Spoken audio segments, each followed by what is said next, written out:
Welcome back to ABC General Hospital Spoilers channel. Today, we will learn about the issue of Sonny Corinthus' romantic future and what 2026 might hold for Port Charles's most powerful mob boss. As we step into the new year, one thing has become crystal clear to both fans and cast members alike. Sonny Corinthus desperately needs love in his life, and the time has come for the writers to finally give this beloved character the romantic storyline he truly deserves. Maurice Benard, the talented actor who has brought Sonny to life for decades, recently opened up about what he believes should be his character's top priority for the coming year. In a candid social media video posted by General Hospital focusing on New Year's resolutions for various Port Charles residents, Benard didn't hold back when discussing what Sonny needs most. The veteran actor made it abundantly clear that in his professional opinion, Sonny has been walking through life as a lonely man for far too long, and this extended period of romantic isolation needs to come to an end. Benard's hopeful wish is simple yet profound. He wants to see Sonny get some lovin' in 2026 and finally break free from the romantic dry spell that has plagued him for what feels like an eternity. The interesting aspect of Benard's comments is how they resonated deeply with the General Hospital fanbase. Viewers from all corners of social media platforms rallied behind his sentiment, with countless fans expressing their agreement that Sonny deserves a genuine, heartfelt romance that audiences can enthusiastically support and root for. The overwhelming response from the community demonstrates just how invested people remain in Sonny's personal happiness, not just his business dealings and family drama. It's important to acknowledge that Sonny hasn't been completely idle during this romantic drought. In fact, the show has done an admirable job of showcasing Sonny in his roles as a devoted father and doting grandfather, aspects of his character that have provided some of the most heartwarming moments in recent storylines. Sonny's fierce dedication to his family is undeniable, and viewers have witnessed time and again how he works tirelessly to protect and defend those he loves, whether they're his children, grandchildren, or extended family members. These family-focused storylines have kept Sonny busy and relevant, even in the absence of a significant romantic relationship. His interactions with his children have revealed the softer, more vulnerable side of the mob boss, showing that beneath the tough exterior lies a man who values family above all else. The complexity of Sonny's current situation cannot be understated. His plate is overflowing with dangerous complications that would make any man think twice about pursuing romance. The most pressing issue weighing heavily on Sonny's shoulders is the ongoing blackmail situation orchestrated by the menacing Jen Sidwell. This criminal mastermind has managed to back Sonny into a corner, creating a tense and precarious situation that demands Sonny's full attention and strategic thinking. Beyond protecting his own interests, Sonny has taken on the additional burden of safeguarding Laura Collins, Port Charles's esteemed mayor, from Sidwell's far-reaching threats. This dual responsibility has consumed much of Sonny's time and energy, leaving little room for romantic pursuits or personal happiness. Given these intense circumstances, it's completely understandable why romance has been relegated to the backseat in Sonny's life. When a man is fighting to protect not only himself, but also someone as important to the community as Laura Collins, dating and relationships naturally fall lower on the priority list. The constant threat hanging over his head and the need to stay alert and focused have created an environment where vulnerability and emotional connection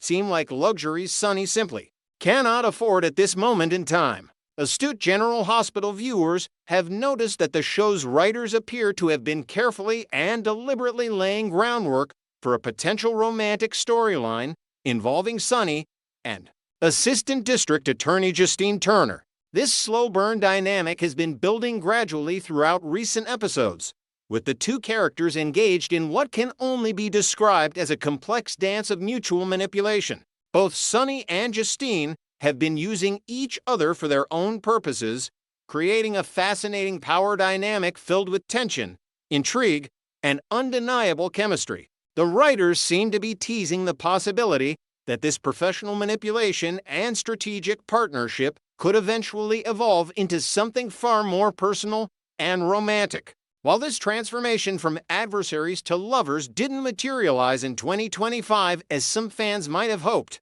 it's crucial to remember that this storyline is still in its infancy. The narrative has only just begun to unfold, and there's plenty of time for the relationship to develop in unexpected and exciting ways. Industry insiders and spoiler sources suggest that the Sonny and Justine storyline will take several surprising turns throughout 2026, potentially leading them down a path neither character could have anticipated. The slow pace of their relationship development actually works in the story's favor, allowing for more nuanced character growth and authentic emotional evolution. As the new year progresses, there remains a strong possibility that Sonny and Justine will finally get their moment in the spotlight as a legitimate romantic pairing.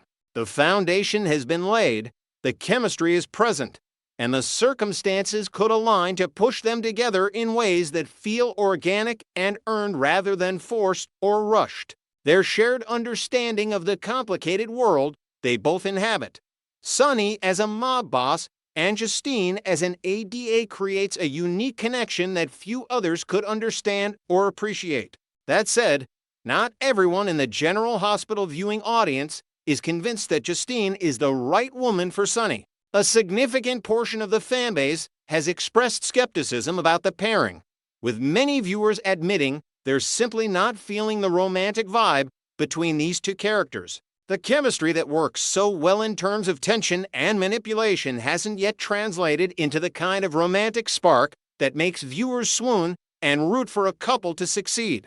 This lack of enthusiasm from a segment of the audience has led to widespread discussion and debate on social media platforms about who would be a better match for Sonny's next great love story. The conversation among fans has become increasingly creative and passionate, with viewers suggesting all manner of potential love interests for Sonny. Some are advocating for the return of a former flame, someone from Sonny's romantic past who could reignite old feelings and create powerful nostalgic moments for longtime viewers. Others are pushing for something completely fresh and unexpected, a woman Sonny has never been romantically paired with before. Someone who could bring an entirely new dynamic to his life and challenge him in ways he hasn't experienced. The diversity of opinions demonstrates just how invested the audience remains in Sonny's romantic future. The beauty of 2026 stretching out before us is that it's filled with endless possibilities and potential surprises. General Hospital has a long history of introducing new characters who shake up the status quo and create exciting new relationship dynamics. As the year unfolds, viewers can anticipate the arrival of fresh faces in Port Charles, and with new characters come new opportunities for love and romance. Sonny's next great love could literally walk through the door of his restaurant or bump into him on the docks any day now, creating an instant connection that neither of them saw coming. The element of unpredictability is what makes soap operas so captivating, and Sonny's romantic future is no exception. Perhaps his next love interest will be someone completely unexpected, a woman who challenges his worldview, pushes him out of his comfort zone, and makes him feel things he hasn't felt in years. She might be someone from outside his usual social circle, bringing a fresh perspective and new energy into his life. Or she could be someone who understands his world intimately, sharing common ground that makes their connection feel natural and inevitable. Of course, no discussion of Sonny's romantic prospects would be complete without addressing the elephant in the room, the possibility of a reunion with Carly Corinthos. Despite all their history, all the breakups and betrayals, and all the reasons they shouldn't work as a couple, the undeniable truth remains that Sonny and Carly share a bond that transcends logic and reason. Their connection runs deep, built on decades of shared experiences, mutual respect, and an understanding of each other that few couples can claim. No matter how much time passes or how many other people enter their lives, there's always that lingering possibility that Sonny and Carly could find their way back to each other once again. Their reunion would undoubtedly send shockwaves through Port Charles and thrilled a substantial portion of the fanbase that has never stopped rooting for them.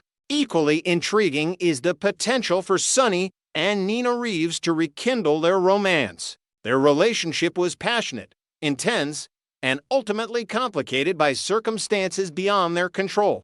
But the feelings they shared were genuine, and the chemistry between them was undeniable. Depending on how the writers choose to navigate Nina's current storylines and personal growth, there could be a path that leads her back into Sonny's arms. A reunion with Nina would represent a second chance for both characters, an opportunity to learn from past mistakes and build something stronger and more lasting.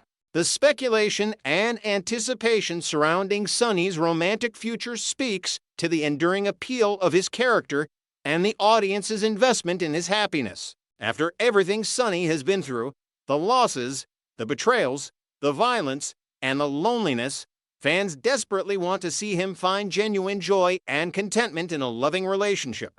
The question isn't whether Sonny deserves love, but rather when and with whom that love will finally arrive. As General Hospital continues to unfold throughout 2026, viewers should stay tuned for any hints, clues, or developments regarding Sonny's love life. The writers have proven time and again their ability to surprise and delight audiences with unexpected pairings and compelling romantic storylines. Whether Sonny ends up with Justine, reunites with a former love, or falls for someone completely new, one thing seems certain. Maurice Benard's wish for his character to find love is shared by countless fans who are eager to see Sonny Corinthos finally get the romance he so richly deserves. Who do you think should be Sonny's next love interest? Do you support a fresh start with Justine Turner, or would you prefer to see him reunite with Carly or Nina? Perhaps you're hoping for an entirely new character to sweep into Port Charles and capture Sonny's heart in unexpected ways. Whatever your preference, there's no denying that exciting romantic possibilities are on the horizon for one of General Hospital's most beloved characters. And 2026 promises to be a year filled with passion, drama, and hopefully, genuine love for Sonny Corinthos. NEXT, we will learn about the issue that's about to rock Port Charles to its very core as Drew Kane's darkest secret threatens to destroy whatever reputation he has left in this town. The shocking truth about what really happened outside Bobby's that fateful afternoon is finally going to come to light. And when it does, two of the most formidable women in Port Charles are going to make it their personal mission to ensure Drew pays dearly for his horrifying actions. The story begins with a heated confrontation that took place just outside the beloved Bobby's establishment, a location that holds so much history and meaning for the residents of Port Charles. Ned Quartermaine and Drew Kane found themselves in an explosive face-to-face encounter that would prove to be far more dangerous than anyone could have anticipated. The tension between these two men had been building for quite some time, fueled by business rivalries, family complications, and the kind of deep-seated resentment that only years of complicated history can create. On this particular day, the confrontation reached its boiling point as harsh words were exchanged and accusations flew back and forth with increasing intensity. What witnesses later described as a visibly distressed Ned Quartermaine was clearly not himself during this argument. Those who know Ned well understand that while he can certainly hold his own in any business dispute or family disagreement, something was fundamentally different about his demeanor on this occasion. His face had taken on an alarming pallor. Beads of sweat were forming on his forehead despite the moderate temperature, and there was an unmistakable look of genuine fear in his eyes that had nothing to do with the argument at hand. Ned's body was trying desperately to send him warning signals that something was terribly, terribly wrong. But in the heat of the moment and caught up in the confrontation with Drew, these signs were initially overlooked or dismissed. Then it happened with terrifying suddenness. Ned clutched at his chest as searing pain shot through his body like lightning bolts, radiating from his heart down his left arm and up into his jaw. The classic symptoms of a massive heart attack were manifesting right before Drew's eyes as Ned struggled to catch his breath, gasping for air like a drowning man. His legs gave out beneath him and he collapsed to the ground. his body convulsing with the effort to draw oxygen into his lungs, while his heart fought a losing battle against the coronary event that was threatening to end his life right there on the pavement outside Bobby's. This was not a minor medical episode or a panic attack. This was a full-blown cardiac emergency that required immediate medical intervention if Ned was going to have any chance of survival. Here's where the story takes its most disturbing and unforgivable turn. Drew Cain stood there watching Ned Quartermaine literally fighting for his life on the ground. And instead of immediately calling for emergency medical services or attempting to provide any kind of assistance, Drew made a choice that would haunt him and define his character in the eyes of many Port Charles residents. Drew convinced himself that Ned was simply putting on an act, that this was some kind of elaborate performance designed to win their argument or gain sympathy or manipulate the situation to his advantage. Perhaps Drew's judgment was clouded by anger, or maybe he simply couldn't believe that a medical emergency was actually unfolding before his eyes. But whatever his reasoning, Drew Cain turned his back on a dying man and walked away from the scene without calling 911 or seeking help of any kind. As Drew disappeared down the street, leaving Ned alone and helpless on the cold pavement, fate intervened in the form of two young people who would prove to be Ned's unexpected saviors. Giovanni Joe Palmieri and Emma Scorpio Drake happened to be passing by the area shortly after Drew's departure, and they immediately recognized that something was catastrophically wrong.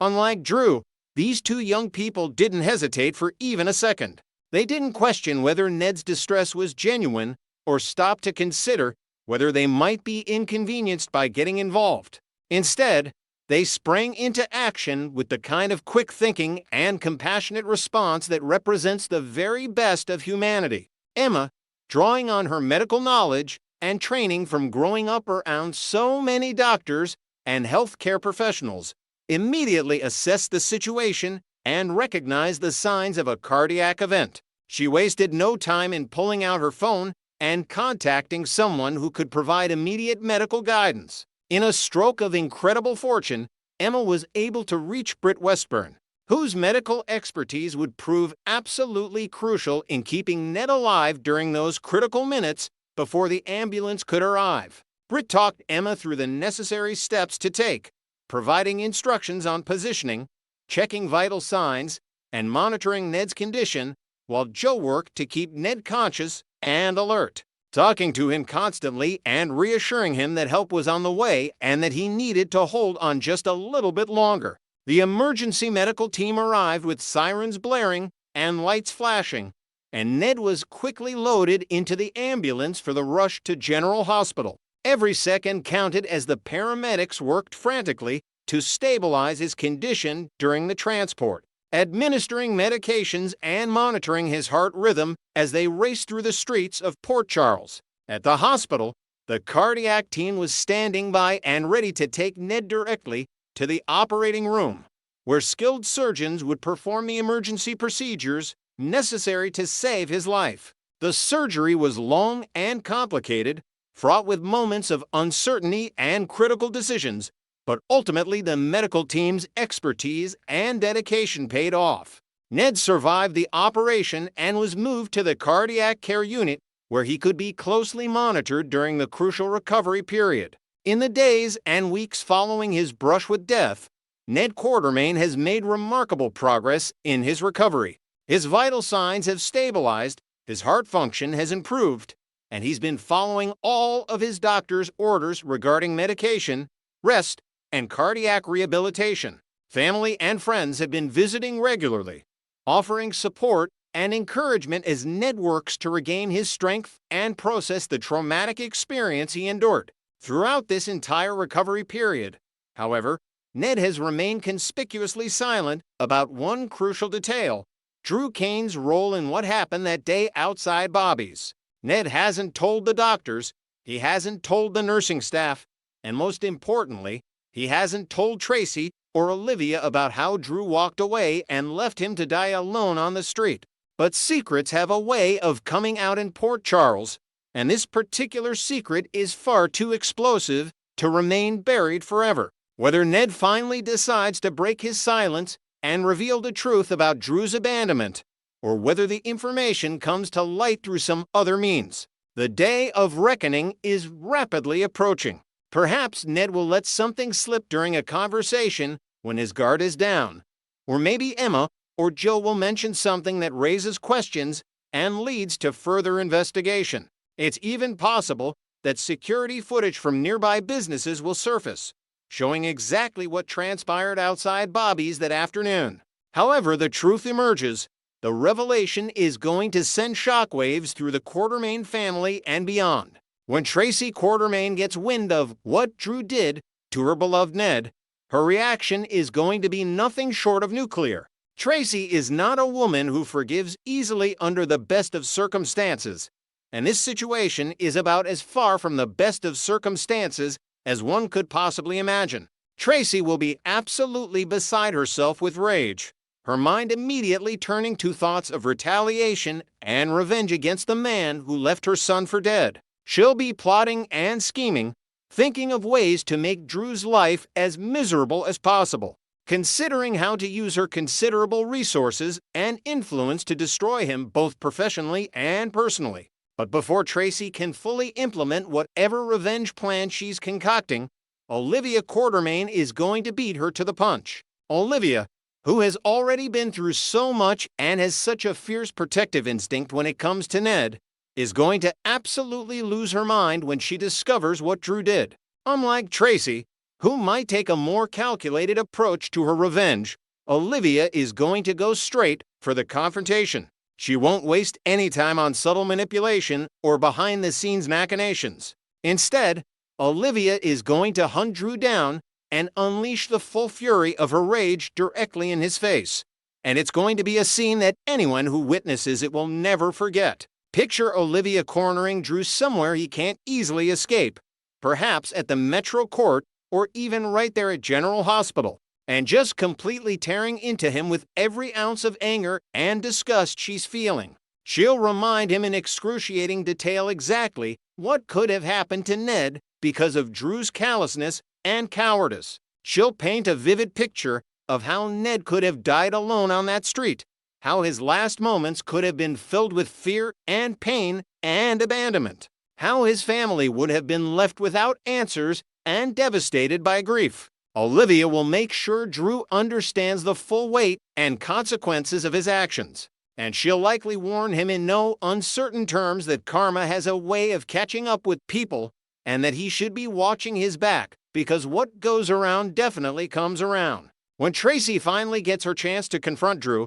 her approach will be different from Olivia's, but no less devastating. Tracy has a way with words that can cut deeper than any physical blow, and she's going to use that skill to absolutely eviscerate Drew. What will make Tracy's confrontation particularly powerful is the history between them, specifically the night of the shooting when Tracy found Drew and quite literally saved his life. She'll throw that fact in his face with bitter irony, pointing out that she didn't hesitate to help him even though she had no particular reason to care whether he lived or died. She didn't stand there questioning whether his injuries were real or deciding he wasn't worth her time and effort. She acted with compassion and humanity, getting him the medical help he needed without a second thought. And how did Drew repay that kindness? By leaving her son to die in the street like a dog. Tracy might even go so far as to say that if she had known then what she knows now, she would have left Drew right where she found him and let fate take its course. Some might try to defend Drew's actions by suggesting that he genuinely believed Ned was faking a heart attack, that in the heat of their argument he simply couldn't imagine that Ned was actually experiencing a medical emergency. But that defense falls apart under even the slightest scrutiny. Even if Drew truly thought there was a chance Ned might be pretending, the potential consequences of being wrong were literally life or death. Any reasonable person would have erred on the side of caution, would have called 911 just to be safe, would have stayed with Ned for at least a few minutes to see if the symptoms were real. The stakes were far too high to make assumptions or take chances. Drew's decision to walk away wasn't just a mistake in judgment. It was a moral failing that reveals something deeply troubling about his character and his capacity for callousness when it suits his purposes. The ripple effects of this revelation are going to extend far beyond just Tracy and Olivia's rightful anger. Other members of the Quartermaine family are going to have strong reactions as well. Michael, who has had his own complicated relationship with Drew, is going to be forced to reevaluate everything he thought he knew about the man. Brooklyn, who has always been close to her father Ned, will be devastated and furious. Even characters outside the immediate family who know and care about Ned are going to be horrified by Drew's actions, and his social standing in Port Charles is going to take a severe hit. The professional consequences for Drew could be equally severe. His business relationships will be called into question as people wonder what other morally questionable decisions he might make when his own interests are at stake.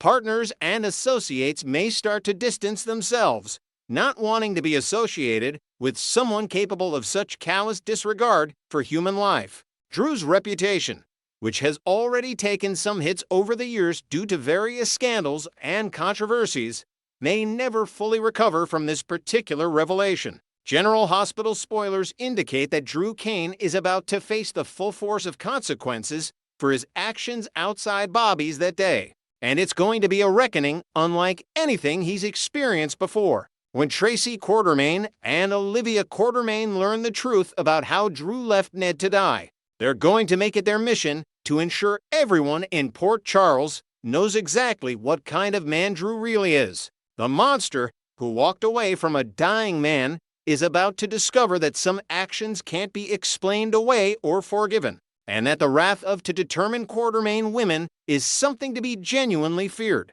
Stay tuned to General Hospital for all the explosive confrontations and dramatic fallout that's coming very soon.